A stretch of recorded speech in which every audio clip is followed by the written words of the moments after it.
اللهم صل وسلم وبارك عليه وعلى آله صلى الله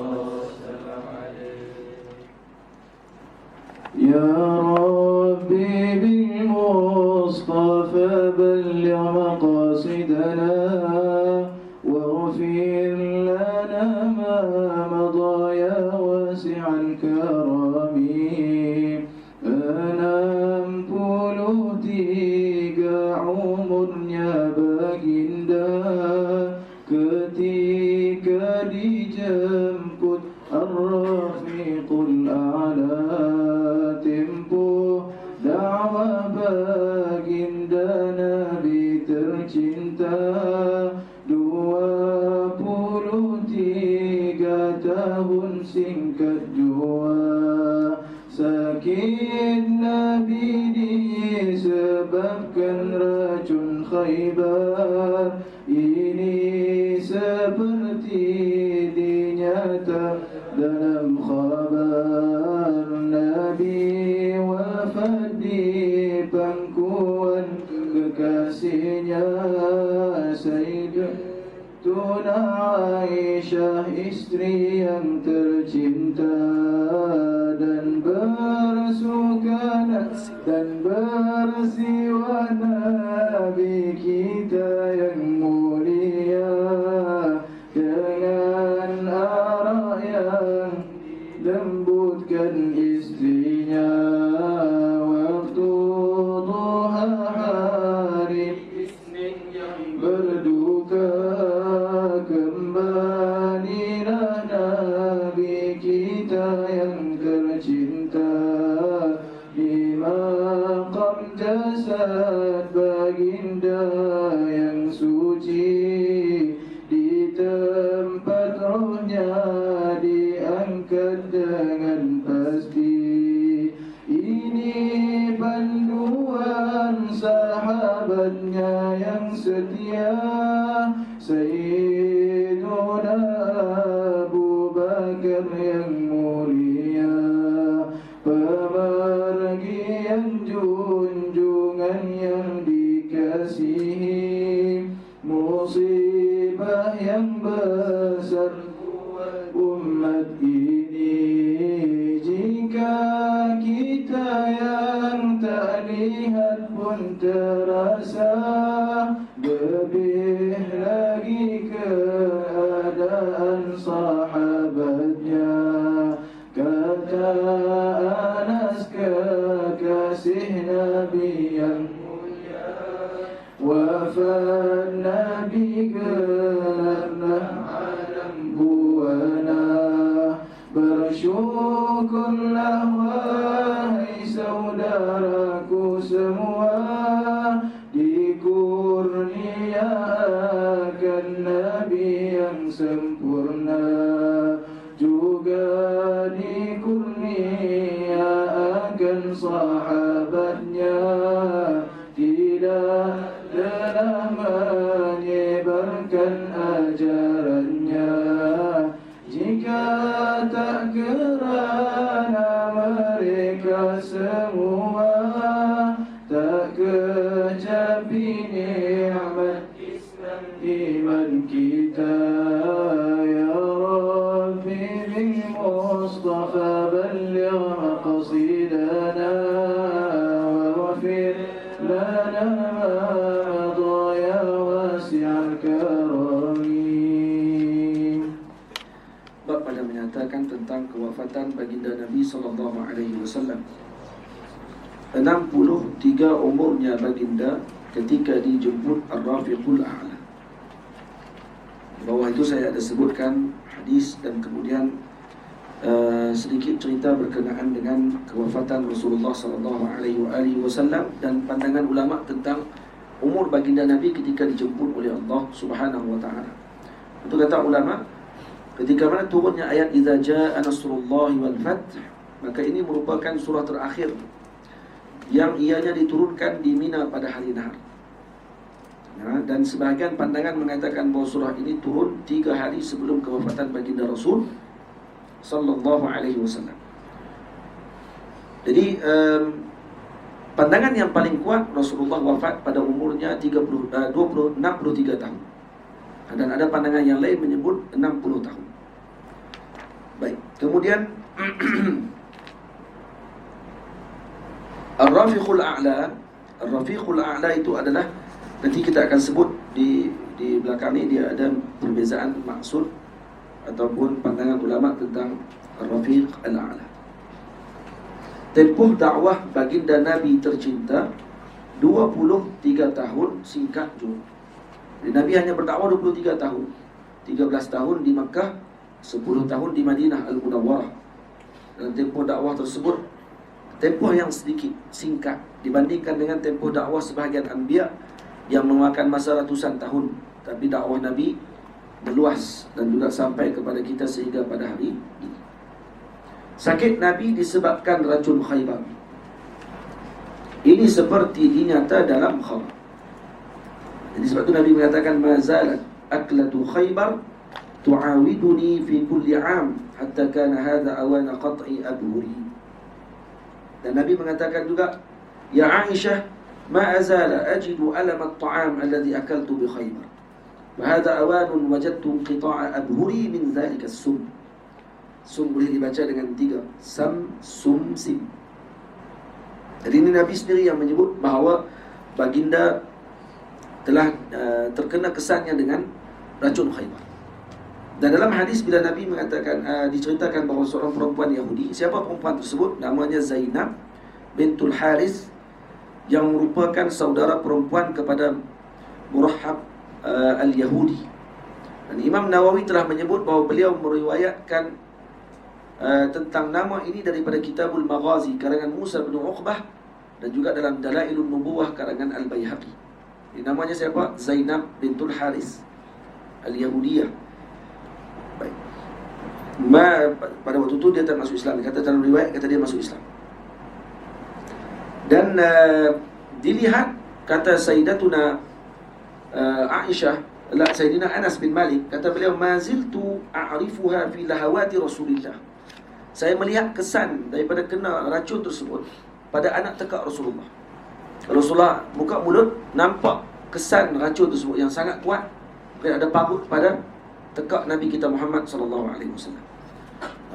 Ada daging tadi bercakap waktu ketika mana masuk dalam mulut Nabi, bau daging itu bercakap. Syahatin masbubah. Dan Nabi mengumpulkan 2 kebaikan. Ini kebaikan sebagai seorang Nabi dan kebaikan sebagai seorang syahid. Ada kesan tu waktu perang. Masih lagi berkekalan kepada Nabi SAW. Kata Qadhi Iyad rahimahullah, para ulama berbeza pandangan adakah baginda menjatuhkan hukuman mati terhadap wanita tersebut atau tidak. Jelas dalam Sahih Muslim bahawa baginda tidak menjatuhkan hukuman mati terhadapnya. Dalam Sahih Muslim kata Nabi tidak jatuhkan hukuman mati. Berdasarkan riwayat Ibnu Abbas bahawa baginda telah menyerahkan keputusan tersebut kepada keluarga Sayyidina Bishr bin al-Bara' ibn Ma'rur, kerana beliau yang wafat ketika makan bersama dengan Rasulullah, yang terbunuh ketika makan bersama dengan baginda Nabi SAW. Lalu mereka bersepakat menjatuhkan hukuman bunuh terhadapnya. Maka dijatuhkan qisas kepada wanita tersebut disebabkan kerana keluarga si sahabat Nabi, iaitu Sayyidina Bara' ibn Ma'rur dan Sayyidina Bishr bin Bara' bersepakat untuk menjatuhkan hukuman qisas kepada perempuan tadi. Jadi kata Imam Qadhi Iyad, kata Suhnun, Ibnu Suhnun, ijma' para ulama hadis bahawa baginda Nabi SAW menjatuhkan hukuman bunuh terhadap wanita tersebut. Jadi kata Imam Ibnu Suhnun, juga Malikiyah, kata ijma' ulama Rasulullah menjatuhkan hukuman mati. Kata Qadhi Iyad lagi, jalan untuk menggabungkan antara 2 pandangan. Satu pandangan kata Nabi tidak jatuhkan hukuman. Satu pandangan lagi kata ijma' Nabi menjatuhkan hukuman. Baik, macam mana nak gabungkan? Kata Imam Qadhi Iyad, menggabungkan di antara 2 riwayat tersebut bahawa Nabi tidak menjatuhkan hukuman bunuh atau jatuhkan hukuman terhadapnya tadi adalah bagi pihak hak Nabi Rasul Sayyidina Muhammad SAW. Baik. Jadi bahawa baginda tidak menjatuhkan hukuman terhadapnya ketika mula-mula mengetahui tentang racun tersebut. Maka ketika para sahabat bertanya, adakah kami perlu membunuhnya? Maka baginda menjawab, tidak perlu. Tetapi setelah berlaku kematian Bishr bin al-Bara'. Jadi makna sini Sayyidina Bishr bin al-Bara' bukan wafat seketika itu juga. Setelah itu Dia jatuh dulu kan, kemudian jatuh sakit selepas tu. Akhirnya wafat. Selepas jatuh sakit dan wafat disebabkan kerana racun tadi, maka baginda menyerahkan urusan tadi kepada keluarga Sayyidina Bishr dan mereka meletakkan hukuman qisas. Maka gabungan di antara dua pandangan, bagi hak Nabi, Nabi melepaskan, dan kemudian bila wafat Sayyidina Bishr, Nabi serahkan kepada keluarga Sayyidina Bishr dan dijatuhkan hukuman bunuh. Pada masalah Islamnya perempuan tersebut juga berlaku khilaf di kalangan ulama terhadap Islamnya Zainab binti Al-Harith. Nabi wafat di pangkuan kekasihnya, Sayyidatuna Aisyah, isteri yang tercinta. Kalau baca dia Sayyidatuna Aisyah, walaupun tulis Hamzah di atas tu, tapi dibaca dengan diam. Nabi wafat di pangkuan kekasihnya Sayyidatuna Aisyah, isteri yang tercinta. Sayyidatuna Aisyah. Jadi seperti yang saya sebutkan, ada hadis di bawah. Fakhubida Rasulullah sallallahu alaihi wasallam fi baiti, kata Sayyidatina Aisyah. Rasulullah wafat di rumahku. Wa fi yaumi, pada hariku. Wa baina sahri wa nahri, iaitu di antara dada dan tempat digantungkan rantai di tengkukku. Di sini maksudnya kata Nabi wafat, waktu ada Nabi, kepala Nabi di dada Sayyidatina Aisyah. Wa jama'a Allah baina riqi wa riqihi 'inda al-maut, dan Allah menggabungkan di antara air liurku dengan air Nabi sallallahu alaihi wasallam ketika Nabi hampir wafat. Fadakhala alayya akhi Abdul Rahman, bagaimana boleh gabung air liur Nabi dengan air liur Sayyidatina Aisyah? Dia diceritakan. Sebab masuk saudaraku Abdul Rahman, yakni Sayyidina Abdul Rahman bin Abi Bakr, wa biyadihi siwak, di tangan dia ada siwak, wa ja'ala yanzuru ilaih. Maka Sayyidatina Aisyah melihat, Nabi melihat kepada kayu siwak tersebut. Maka fa'araftu annahu yu'jibuhu dhalik, saya mengetahui Nabi suka dengan siwak tersebut dan Nabi nak menggunakan siwak. Sini kata ulama, wanita yang bijak yang mengetahui khatir suaminya tanpa perlu dibagi tahu, hanya dengan nazrah saja dia sudah tahu dah. Baik? Suami dia tengok satu ni, lepas tu dia tahu dah, kata oh rupanya dia suka. Jadi kalau boleh laksanakan apa yang telah dia suka tersebut. Contohlah tok lelaki lalu-lalu tengok kereta Lamborghini, awaknya kereta ni, kumpul duit sampai mati dia nak beli yang tu Hot Wheel jadilah. Hot Wheel kecil tu Lamborghini bagi dia. Nak beli yang besar tak ada, beli yang kecil dulu. Bagi dia seronok. Macam tu kalau kata isteri yang bijak macam tu sepatutnya. Suami pun sama juga lah. Suami pun sama. Jangan buat tak faham. Bila suami duk sebut, isteri duk sebut benda tu, buat tak faham. Tak faham. Kan? Tadi macam tu. Bahawa akan kekal harmoni. Fa'araftu annahu yu'jibuhu dhalik. Faqultu lahu aqudhu lak. Tanya. Saya kata aku nak ambil. Boleh aku ambil benda tersebut? Fa'awma'a bi ra'si. Ay na'am. Nabi pun angguk. Maka maksud dia na'am. Fanawaltuhu iyah, aku pun ambil. Fa'adqalahu fi. Maka Nabi pun pegang dan memasukkan siwak tadi ke dalam mulut Nabi. Fashtadda alaih, dan agak keras sedikit. Faqultu ulayyinhu lak, nak tak saya lembutkan? Nak. Macam mana Nabi tak sayang dengan Sayyidina Aisyah? Macam mana Nabi tak sayang? Nak tak saya lembutkan? Fa'awma'a bi ra'si. Maka saya pun Nabi pun menganggukkan kepala. Ai na'am falayyantu. Beberapa ramai yang makan dengan isteri dia, dengan suami dia, yang suami tu tengah duk suap ni, ada ayam, isteri cobek ayam bolam pinggan suami. Suami pula cobek telur bolam pinggan suami. Isteri telur dia, ayam pinggan suami. Gargir bagi kat isteri bagi ayam. Baru cobek. Jadi berapa ramai yang buat macam tu. Baru kahwin mungkin buat. Baru kahwin, tak masa ada anak lah, buat lah. Tolong cobek bu, ambil daging, tolong bagi lembutkan bu. Bukan lembutkan dengan mulut, dia masuk dalam mulut. Tu dah anak tak apa. Kalau kat pak tu jadi Tapi kalau suami isteri tak ada jijik sebenarnya.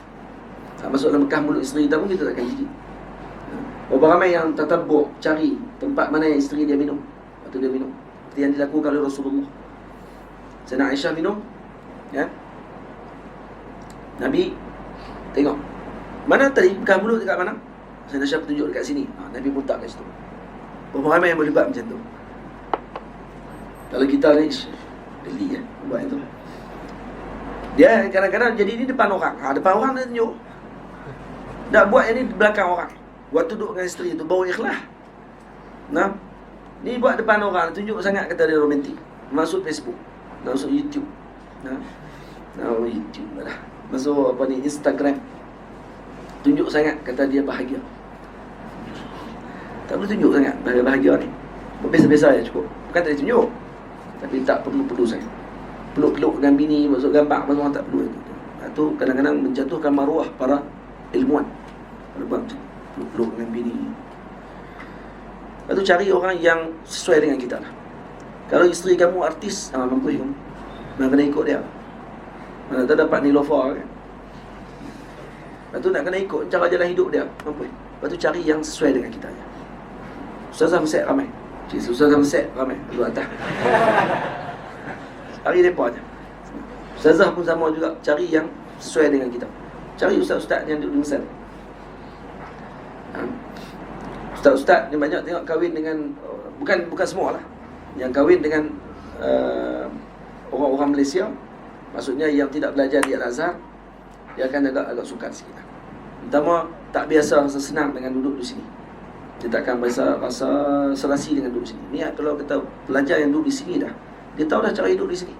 Susah di sini macam mana apa semua. Tapi kalau kata di Malaysia dengan senang apa semua sekali. Tiba-tiba main duduk di Mesir, susah. Itu komunikasi kadang-kadang suka apa semua sekali. Itu akan menyebabkan jadi ayahlah duduk di sini. Rasa nak balik je. Bukan semua saya kata sini. Saya kata bukan semua. Dia kan rasa hati pula. Saya kalau dengar-dengar ni, maksudnya tak boleh, tak ada peluang lah kami Ustaz, wanita-wanita di Universiti Malaya nak mendapatkan ustaz-ustaz Universiti Al-Azhar. Kerana Ustaz Nazrul tersebut macam tu. Tak, saya bukan katakan umum. Saya kata biasanya macam tu. Dah Ustaz dapat Ustazah Azhar, Ustaz dapat Ustazah ni juga. Tak apa, kita try nanti. Nombor 2.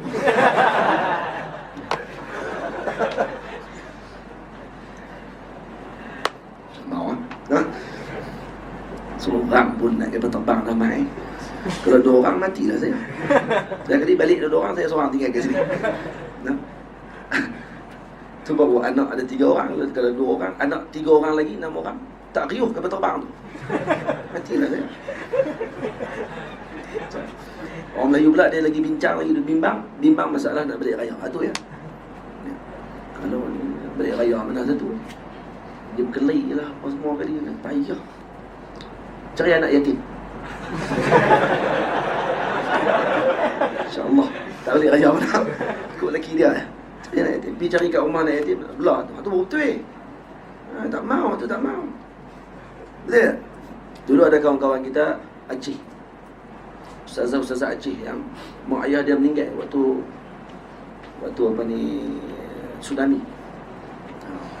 Itulah nak abang tak ada apa pun. Abang mak ayah meninggal, tak suruh cari ke apa semua, kita tak ada sambung lah. Khabar tak sambung. Baik.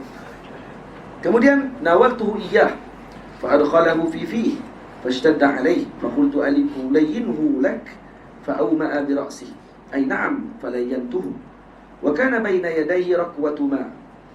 Waktu tu ketika waktu tu ada dengan Nabi SAW raqwatu ma, ini bekas air. Faja'ala yudkhilu fiha yadahu wa yaqul, Nabi memasukkan air dalam tangan Nabi dalam air dan Nabi sapu di muka. Nabi kata la ilaha illallah inna lil mauti la sakarat. Sebenarnya mati itu la sakarat, kata Nabi SAW. Maksudnya ini berat.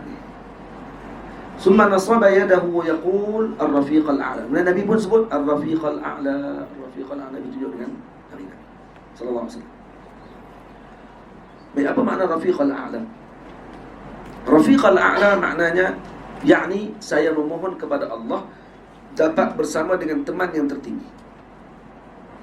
Ar-rafiq al-a'la, ar-rafiq al-a'la. Itu. Jadi mansub 'ala al-ighra dipanggil. Mansub 'ala al-ighra. Ataupun dengan maksud maf'ul, hazaf dia punya fa'il dengan fi'ilnya. Dimaksudkan dengan Ar-Rafiq Al-A'la adalah jamaah para anbiya yang mendiami langit yang tertinggi. Jadi itu maksud Rafiq Al-A'la. Satu pandangan. Sebahagian ulama berpandangan yang dimaksudkan dengan Rafiq Al-A'la adalah Allah. Ini kerana ianya termasuk nama-nama Allah Ta'ala seperti yang diriwayatkan dalam Sahih Muslim daripada Sayyidatuna Aisyah, Innallaha rafiqun yuhibbur rifqa. Jadi ada nama Allah namanya Rafiq. Sebahagian lagi ulama berpandangan maksud Ar-Rafiq Al-A'la adalah syurga. Jadi banyak pandangan. Dalam karangan Al-Imam Al-Qustallani dalam Mawahib Al-Laduniyah telah menyebutkan bahawa hikmah pengakhiran ucapan baginda Nabi SAW ini penting. Ini qita'ah ini penting sangat. Nah, dia ajar kepada kita berbaik sangka dengan umat Nabi Muhammad SAW. Nah, sebab itu saya masukkan dalam. Apa hikmah dia di akhir Nabi ucap Ar-Rafiq Al-A'la? Kenapa Nabi tak ucap La ilaha illallah, La ilaha illallah, Allah, Allah? Kenapa tak ucap itu? Dan sebut Ar-Rafiq Al-A'la. Ini hikmah ni. Ha? Hikmahnya kata adalah kerana padanya terkandung kalimah tauhid, kerana ianya menunjukkan kepada pemutusan segala hubungan selain daripada Allah, serta terkandung padanya zikir dengan hati walaupun tidak disebut dengan lisan. Jadi Ar-Rafiq Al-A'la maksudnya teman Nabi yang tertinggi adalah Allah. Tidak ada yang lain daripada Allah Ta'ala. Maknanya walaupun ada di sisi Nabi, isteri Nabi yang paling Nabi cintai Sayyidah Aisyah radhiyallahu anha, dan juga isteri-isteri Nabi yang lain, ada keluarga Nabi, tapi Nabi kata Ar-Rafiq Al-A'la. Jadi teman yang tertinggi, itu teman Nabi yang sebenarnya. Ini kekasih Nabi yang sebenarnya. So dalam hati Nabi tidak ada pembahagian kepada dua bahagian. Yang benar-benar Nabi cintai hanyalah Allah Subhanahu wa ta'ala. Jadi itu mengandung makna tauhid yang sangat tinggi. Dan kemudian terkandung juga dalamnya zikir dengan hati walaupun tidak disebut dengan lisan, sehingga perkara ini boleh menjadi rukhsah. Tengok, maksudnya Rafiq Al-A'la maknanya Allah, Allah, Allah. Maksudnya wafat dengan menyebut Allah, cuma tidak disebut dengan lisan.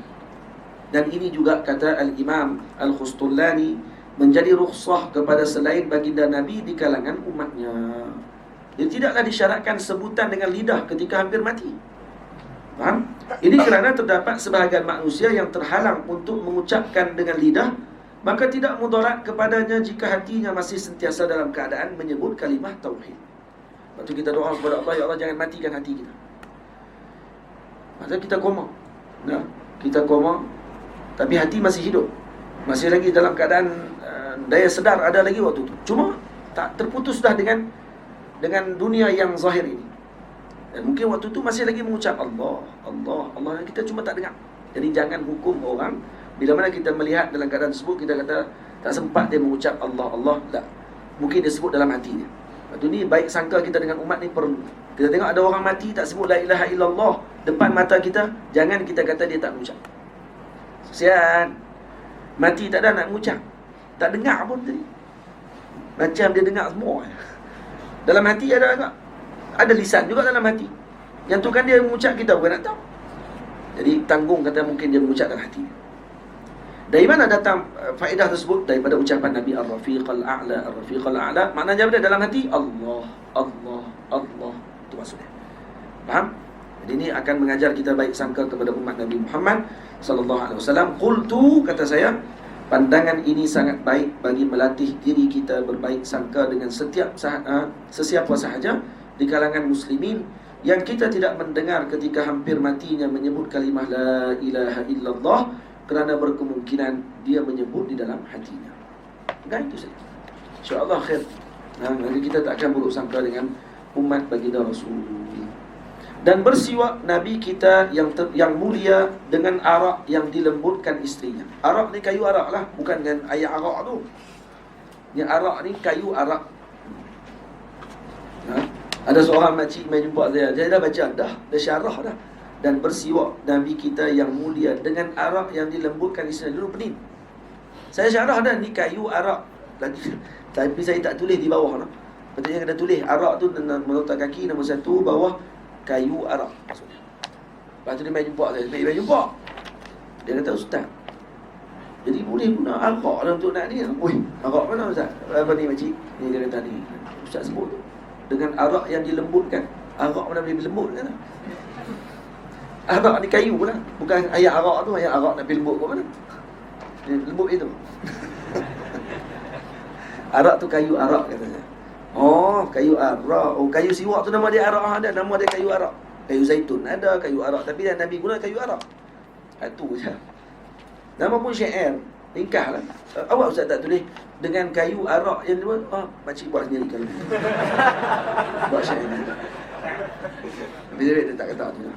Dia tak kata lah. Kalau dia kata, saya kata itu makcik buat syair baru lah. Yang tu. Dia suruh saya pula.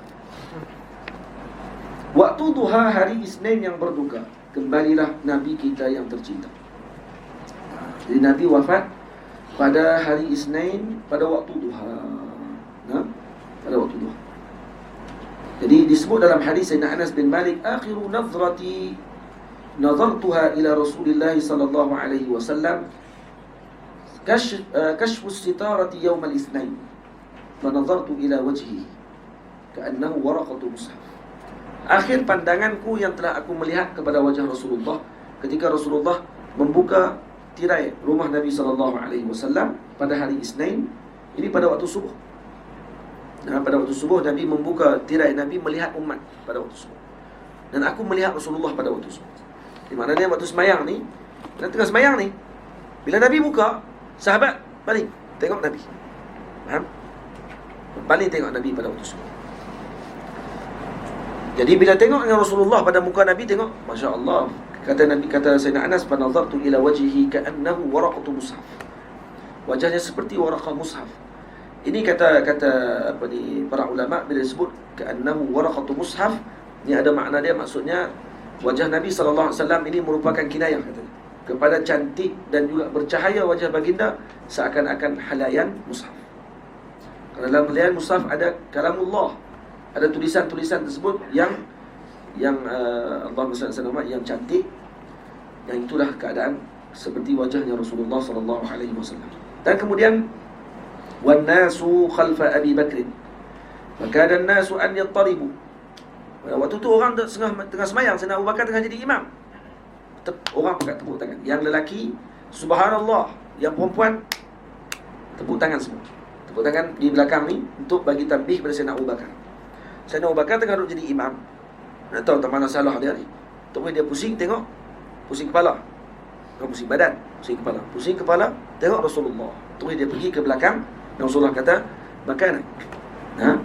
Ayusbutu. Katanya wa asyara ila nas, Nabi kata duduk di tempat kamu, ayusbutu Abu Bakar wa Abu Bakrin ya ummuhum wa alqas sijfa wa tufiya Rasulullah sallallahu alaihi wasallam akhir dzalikal yaum. Baik. Jadi setelah mana Nabi melihat macam tu, Nabi kata kekal di tempat. Dan Nabi wafat pada akhir dzalikal yaum. Baik, macam mana ustaz sebut tadi di atas Nabi wafat waktu duha, sedangkan di sini sebut akhir dzalikal yaum. So akhir dzalikal yaum maksud dekat dengan maghrib. Macam mana saya sebut di sini? Tanbih, perkataan tufiya Rasulullah SAW min akhir dzalikal yaum itu tidaklah bercanggah dengan pandangan ahli sirah bahawa baginda wafat pada waktu duha. Bahkan sahibu Jami'il Usul telah menyebut bahawa ittifaq para ulama tentang kewafatan baginda Nabi SAW adalah pada waktu duha. Dan yang dimaksudkan dengan hadis yang menyebut bahawa baginda Rasulullah SAW wafat pada akhir hari tersebut adalah dengan maksud diketahui secara pasti tentang kewafatan baginda Nabi SAW adalah pada akhir hari tersebut. Jadi pada waktu duha Nabi wafat masih berlaku khilaf, dan perkara tersebut menjadi takkid setelah akhir waktu, akhir hari tersebut. Itu maknanya. Itu gabungan di antara dua makna hadis tersebut. Sayyidina Abu Bakar bila melihat pada pagi selepas sembahyang subuh tadi, tengok Rasulullah dalam keadaan sedemikian, maka dalam harapan dia kata, ya Nabi dah alhamdulillah makin baik.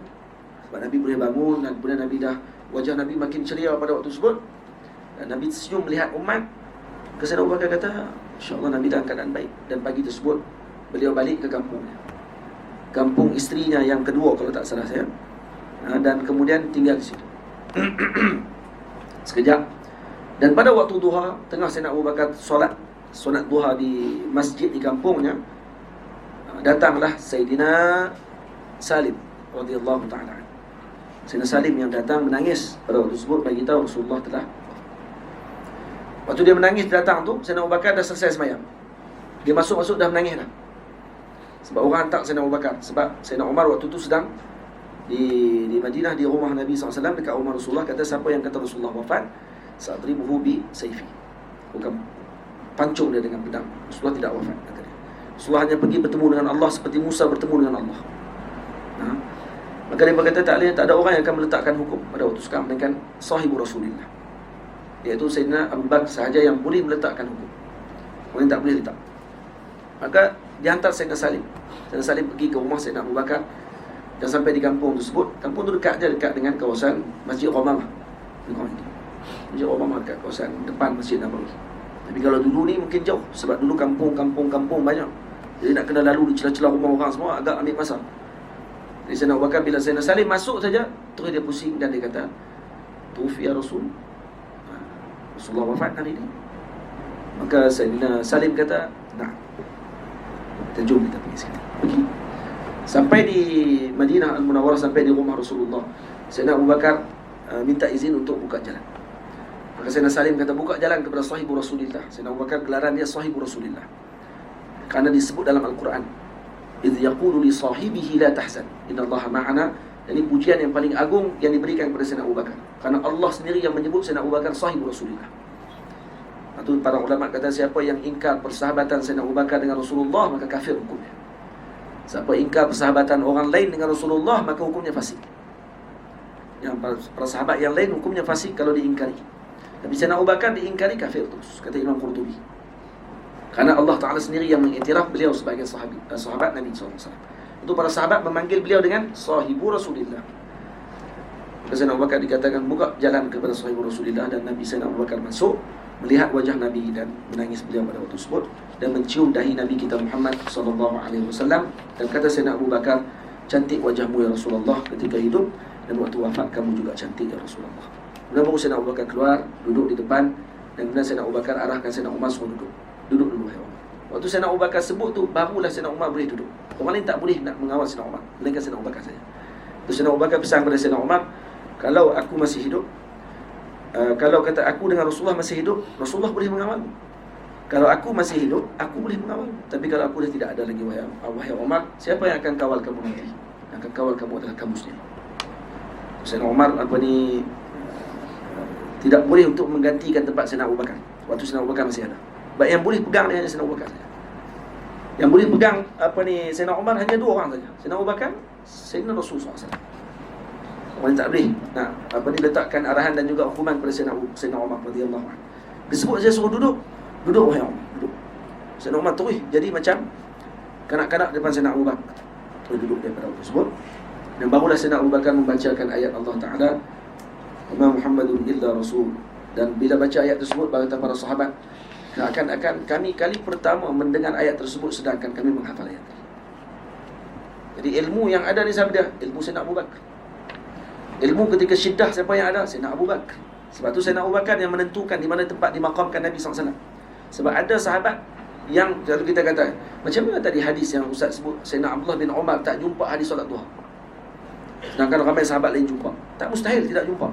Hadis berkenaan dengan jenazah Nabi dimakamkan dekat dengan tempat jenazah Nabi sekarang ni, dikebumikan. Itu tidak ada orang dengar melainkan Sayyidina Abu Bakar saja.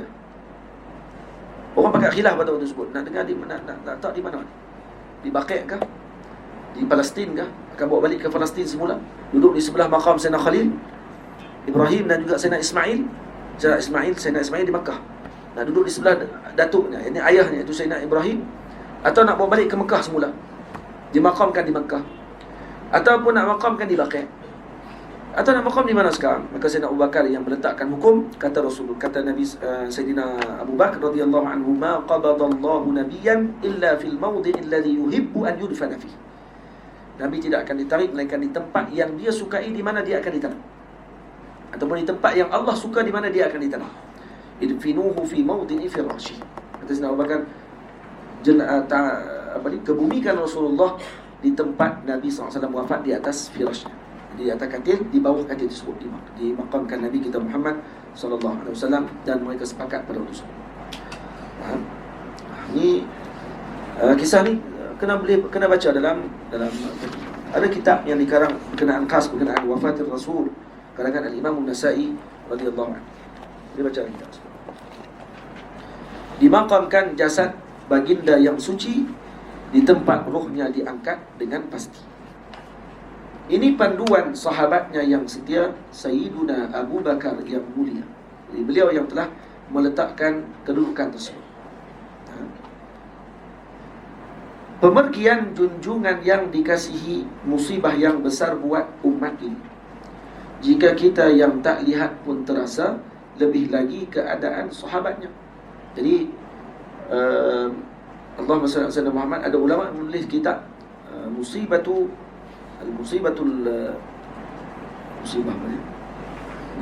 ummah bimauti Nabi sallallahu alaihi wasallam. Itu tajuk dia. Tajuk dia berkenaan dengan musibah kematian Rasulullah sallallahu alaihi wasallam. Musibah kepada umat bila mana wafatnya Rasulullah. Jadi kalau kita yang tak lihat pun terasa. Jadi kita baca hadis dalam Syama'il, panjang hadisnya diletakkan bagaimana para sahabat melihat kewafatan Nabi SAW. Sayyidina Usamah bin Zaid yang waktu itu telah hampir keluar daripada bumi Madinah untuk peperangan yang dihantar oleh Rasulullah, beliau juga berpatah balik semula pada waktu tersebut untuk melihat jenazah Nabi kita Muhammad SAW. Dan jenazah Nabi tidak dikebumikan melainkan setelah 3 hari. Itu khususiat Rasulullah SAW. Karena untuk beri peluang kepada umat melihat Nabi kita Muhammad SAW. Jadi Nabi wafat pada hari Isnin, dimakamkan pada hari Rabu kalau tidak salah. Pada hari Rabu malam dimakamkan Nabi kita Muhammad sallallahu alaihi wasallam. Asal saya ada sebut dalam ni. Boleh tengok balik. Boleh tengok balik. Jika kita yang tak lihat pun terasa, lebih lagi keadaan sahabatnya. Kata Anas, kekasih Nabi yang mulia, wafat Nabi gelaplah alam buana. Kata Sayyidina Anas bin Malik, "Lamma kana al-yawm alladhi dakhala fihi Rasulullah sallallahu alaihi wasallam al-Madinata, adha'a minha kull shay." Waktu Rasulullah masuk ke bumi Madinah, bercahaya bumi Madinah. Itu dinamakan Madinah Al-Munawwarah. Falamma kana al-yawm alladhi mata fihi, dan pada hari Nabi sallallahu alaihi wasallam wafat, adlama minha kull shay. Maka gelaplah seluruh perkara. Wa ma nafadna aydiyana min at-turab. Mama nafadna, dan itu maknanya kami tidak membersihkan tangan kami daripada tanah kubur Nabi SAW. Wa inna la fi dafnihi hatta ankarna qulubuna. Sehinggalah kami mengingkari perasaan hati kami sendiri, iaitu para sahabat merasai perubahan yang berlaku pada hati mereka dengan kewafatan Nabi SAW. Bayangkan, berpisah Nabi dalam masa beberapa detik sahaja telah berlaku perubahan dalam hati mereka, kata mereka. Kata Sayyidina Anas. Dan berubah perasaan tersebut, dan barulah kami tahu, kata ya Rasulullah telah. Maksudnya waktu ketika suhbah dengan Nabi, hati mereka berada di, seakan-akan berada di alam yang lain. Setelah Nabi diangkat oleh Allah Ta'ala, barulah mereka rasa perubahan tersebut. Berbeza keadaan waktu bersama dengan Nabi dengan sebelum dengan Nabi, selepas Nabi tidak ada.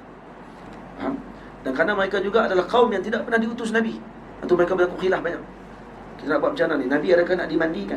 Kalau Nabi suci, adakah Nabi nak dimakamkan di tempat macam biasa, ataupun dibiarkan macam tu jenazah Nabi SAW? Jadi khilaf tadi kenapa? Kerana kami adalah kaum yang ummi, yang tidak pernah diutuskan Nabi.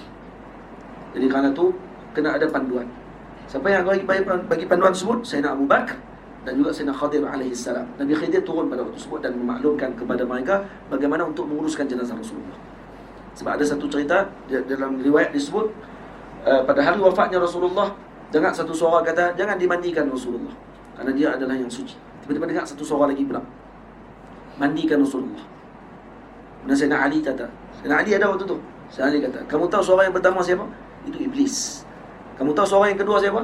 Itu Khadir alaihissalam. Nabi Khidir juga hadir pada waktu tersebut, memaklumkan tentang bagaimana menguruskan jenazah Nabi kita Muhammad SAW. Jadi ilmu tentang memandikan jenazah Rasulullah itu diambil daripada Nabi Khidir alaihissalam. Nabi Khidir yang maklumkan, kerana hanya Nabi yang memaklumkan tentang Nabi. Baik. Jadi berlaku perubahan perasaan kami dalam hati tersebut, kerana berlaku perbezaan yang sangat ketara antara waktu ketika bersama dengan Rasulullah dan setelah Nabi kita Muhammad sallallahu alaihi wasallam. Kita tak tahu macam mana beningnya hati sahabat Nabi. kuatnya dan juga besarnya kedudukan mereka di sisi Allah Ta'ala. Baik.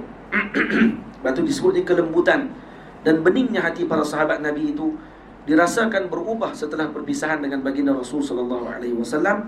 Ini kerana perpisahan tersebut menyebabkan terputusnya barakah persahabatan dengan baginda Nabi sallallahu alaihi wasallam dan terputusnya pengajian dengan baginda Rasul sallallahu alaihi wasallam. Semoga kita dapat bertemu dengan Rasulullah sallallahu alaihi wasallam.